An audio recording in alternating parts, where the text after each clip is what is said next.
Il y a quelques années, nous avions eu un projet de loi de notre cher gouvernement pour interdire les fake news. Je n'ai entendu personne, vraiment personne, se poser la question, en fait, qui allait décider ce qui est une fake news ou pas. Dans les faits, ce que je constate ces dernières années, c'est que les médias soi-disant libres et indépendants qui estampillent une publication de fake news, eh bien, ce sont des cellules qui appartiennent à des médias qui ne sont pas du tout indépendants. Donc ça veut dire que quand ces braves cellules indépendantes estampillent une publication fake news, eh bien ça remonte à tous les réseaux sociaux où elle a été publiée. Et avec cette indication que c'est une fake news, l'administrateur est menacé, les visiteurs du site ont comme information attention, ceci est une fake news. Donc en fait, on est en train de dicter aux gens ce qu'ils doivent penser. Quand ce n'est pas un comité pluridisciplinaire, comme ça devrait être le cas pour un comité d'éthique par exemple, eh bien c'est du totalitarisme en fait. Et donc ça frise la dictature. Et ça se passe en France, c'est pas du tout dans des dictatures que l'on nous décrit à l'autre bout du monde. Je vois là un énorme danger parce qu'en fait on est en train de vous dicter ce que vous devez dire et penser.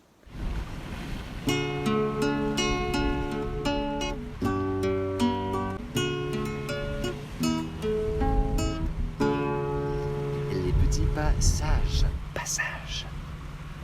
Bonjour à tous, bienvenue sur la chaîne des petits passages. Aujourd'hui nous allons aborder le sujet des fake news.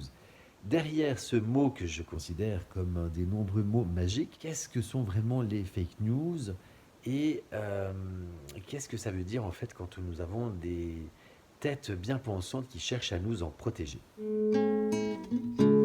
Passage. Il y a quelques années, nous avions eu un projet de loi de notre cher gouvernement pour interdire les fake news. Alors je ne sais pas où en est ce projet, mais tout ce que je peux dire, c'est que lorsqu'il y avait des débats d'idées autour de ce sujet, je n'ai entendu personne, vraiment personne, se poser la question, en fait, qui allait décider ce qui est une fake news ou pas. Ça, c'est déjà quelque chose qui, à l'époque, m'avait choqué. Dans les faits, ce que je constate ces dernières années, c'est que les médias soi-disant libres et indépendants qui étiquettent, qui estampillent une publication de fake news, eh bien, ce sont des cellules qui appartiennent à des médias qui ne sont pas du tout indépendants. Alors, il y a par exemple les décodeurs du Monde, le fact-checker de Libération, il y a également France Info et l'AFP. Et ces quatre organes ne sont pas du tout ni neutres ni indépendants, ils sont subventionnés, ils sont maquignonnés de près avec le gouvernement et les élites qui les dirigent. Donc en fait, ce sont ces gens-là qui estampillent fake news, une publication. Donc, eh ben, quand ce n'est pas un comité pluridisciplinaire, comme ça devrait être le cas pour un comité d'éthique par exemple, eh bien c'est du totalitarisme en fait. Et donc ça frise la dictature. Et encore que je dis ça frise, je pèse mes mots. Et ça se passe en France, c'est pas du tout dans des dictatures que l'on nous décrit à l'autre bout du monde. Donc en fait, bah, je vois là un énorme danger parce qu'en fait on est en train de vous dicter ce que vous devez dire et penser.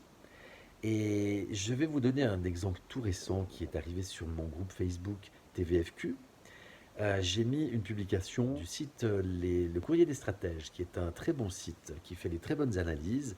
Et évidemment, bien, il a été épinglé concernant sa publication sur les compteurs Linky, les coupures qui nous pendent au nez tous ces prochains mois. Et ce journal démontrait en fait que ça avait été prémédité et il donnait comme exemple un texte qui avait déjà plusieurs années et que quand on lisait un petit peu entre les lignes, on voyait que ce qui était en train de se passer, qui était prévu de se produire, faisait partie d'un plan.